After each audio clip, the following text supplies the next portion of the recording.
We are at an inflection point, I believe, in the world economy. Not just the world economy, in the world. It occurs every 3 or 4 generations. As one of the top military people said to me in a secure meeting the other day, 60 million people died between 1900 and 1946. And since then, we established a liberal world order, and that hadn't happened in a long while. A lot of people dying, but nowhere near the chaos. And now is a time when things are shifting. There's going to be a new world order. We've got to lead it. We've got to unite the rest of the free world in doing it. So anyway. Do you want to know what it is? You can see it when you look out your window or when you turn on your television. You can feel it when you go to work, when you pay your taxes. It is the world that has been pulled over your eyes to blind you from the truth. What truth? That you are a slave. Like everyone else, you were born into bondage, born into a prison that you cannot smell or taste or touch. A prison for your mind.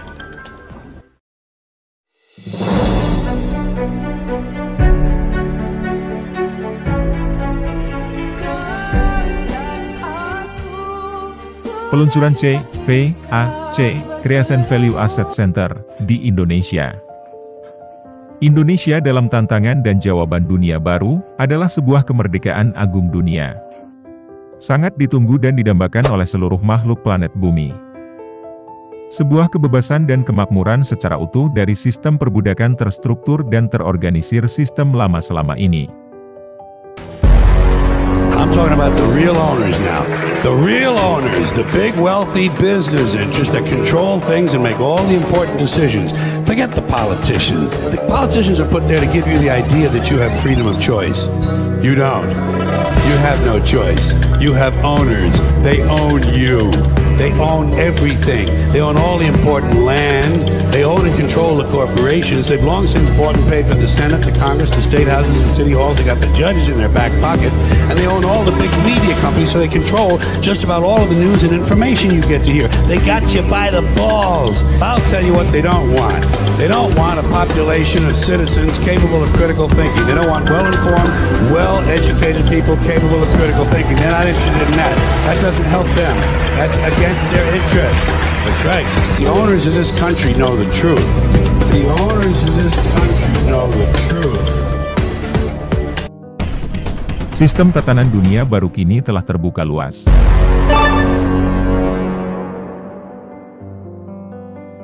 Terlihat, terdengar, teruji dan tak terbantahkan, bergerak secara terang benderang menembus seluruh elemen tingkatan kasta seluruh golongan, dikemas untuk sebuah perubahan total pada seluruh lini kehidupan.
Sajian fakta untuk seluruh generasi di dunia, kini telah terbuka luas.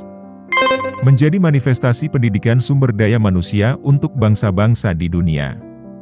Bahwa sejarah lama mengantarkan sejarah baru. Sajian fakta untuk seluruh generasi di dunia, kini telah terbuka luas.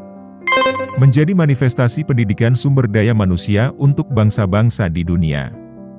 Bahwa sejarah lama mengantarkan sejarah baru. Berhentilah berkata tidak mungkin dan bersikap apatis. Kita jangan sekali-kali mengatakan bahwa semua ini tidak mungkin. Oleh karena sesuatu yang kita lihat dirasa berat dan tidak masuk akal oleh akal kita. Let me tell you a secret. No one does when they begin. Ideas don't come out fully formed. They only become clear as you work on them. You just have to get started. Facebook wasn't the first thing I built. I also built chat systems and games, study tools and music players, and I'm not alone. J.K. Rowling got rejected 12 times before she finally wrote and published Harry Potter. Even Beyoncé had to make hundreds of songs to get Halo. The greatest successes come from having the freedom to fail. Hal yang masuk akal sebenarnya diawali dari hal yang tidak masuk akal. Tidak masuk akal sebenarnya adalah sebuah ungkapan kelemahan dirinya, yang demikian itu, secara tidak langsung menutup diri dari segala informasi di luar kebiasaan rutinitasnya. Faktor utama penyebabnya adalah, karena akalnya tidak mampu menjangkau dan tidak sampai pada peristiwa tersebut. Diiringi keengganannya menerima sebuah perubahan baru, padahal, perubahan itu adalah mutlak dan bersifat abadi. Sejarah keberadaan kita di dunia ini juga, berawal dan diawali dari sebuah cerita yang bersifat turun-temurun. Benarkah keberadaannya seperti itu? Dan seberapa yakinkah kita dengan cerita itu? Bahkan tidak tertutup kemungkinan dengan adanya cerita yang bertolak belakang dari kejadian yang sebenarnya. Maka dari itu ambillah jalur pertengahan atau netral, dengan mengambil sikap tidak mudah menerima dan tidak mudah menolak. Terlalu cepat menerima sebuah informasi tanpa didasari dengan penuh kesadaran, maka akibat yang terjadi nantinya adalah kekecewaan dan menyalahkan orang lain. Bila kita cepat menolak sebuah informasi maka nantinya kita pun terjebak dalam tuduhan yang tidak berdasar. Perubahan dunia baru telah muncul ke permukaan. Tidak bisa lagi dibendung oleh apapun dan siapapun juga. Ketahuilah bahwa perubahan terjadi setiap detiknya. Tanpa dirasa atau diperhatikan, sebenarnya perubahan itu sedang berjalan menuju tujuannya. Ia berjalan dengan jalurnya sendiri. Ia berjalan untuk mengejar tayang atas sebuah perubahan yang terkehendaki dan dikehendaki. Terlepas dari istilah orang yang peduli dengan adanya Tuhan, ataupun yang tidak peduli dengan adanya Tuhan, perubahan berlepas dari itu semua. Ia berjalan dengan bertransformasi di dalam sebuah ruang dan waktu yang disebut suasana dan keadaan. Orang bertuhan dan tidak bertuhan, keduanya sadar dengan kata, akan, dan, telah. Pada sebuah peristiwa atau kejadian peristiwa. Dan itu senantiasa terjadi secara berulang-ulang sampai batas kuota usia yang diberikan pada tiap-tiap makhluk telah habis. Sedang perubahan tidak terbatasi dan dibatasi oleh usia kita dan usia orang lain, bahkan usia apapun juga. Tidak juga dipengaruhi dengan kehidupan dan kematian apapun juga. Karena perubahan berdiri sendiri secara terpisah dengan kesemuanya itu. Tetapi ia mengikat dan terikat dengan kesemuanya itu. Pada akhirnya, semua yang tadinya terlihat tidak masuk akal, menjadi masuk akal. Karena perubahan sendiri tidak bergantung pada kesiapan akal seseorang. Perubahan terjadi dari sebuah keadaan sebuah komunitas yang telah, dan sudah menggunakan akalnya. Untuk disampaikan pada komunitas lainnya, yang pastinya belum dapat diterima oleh akalnya. Pada akhirnya mereka terpaksa menerima perubahan, karena keadaanlah yang memaksa mereka untuk menerima perubahan. Ruang akal dibatasi dan terbatasi, serta pilihan pun dipersempit. Di saat itulah lagi-lagi perubahan memaksa mereka untuk menerima perubahan. Luas alam semesta yang terlihat tanpa batas, sebenarnya ia berada dalam sebuah keterbatasan, oleh karena perubahan sedang dibuat batas atas dirinya. Sebuah tatanan secara berulang-ulang dibuat dan dijalankan mengikuti zamannya dari era ke era. Setiap zaman ada urusan dan utusannya, dan setiap urusan-utusan ada zamannya. Datang untuk mengkatrol kesiapan umatnya, untuk mengucapkan, selamat datang pada perubahan. Bagi yang berpikir futuristik, dia selalu membuat karya untuk menyambut sebuah perubahan dengan lebih baik. Yang menolak perubahan, ia akan senantiasa membuat dirinya terikat atas sebuah ungkapan kepentingan yang dibalut dengan kecintaan.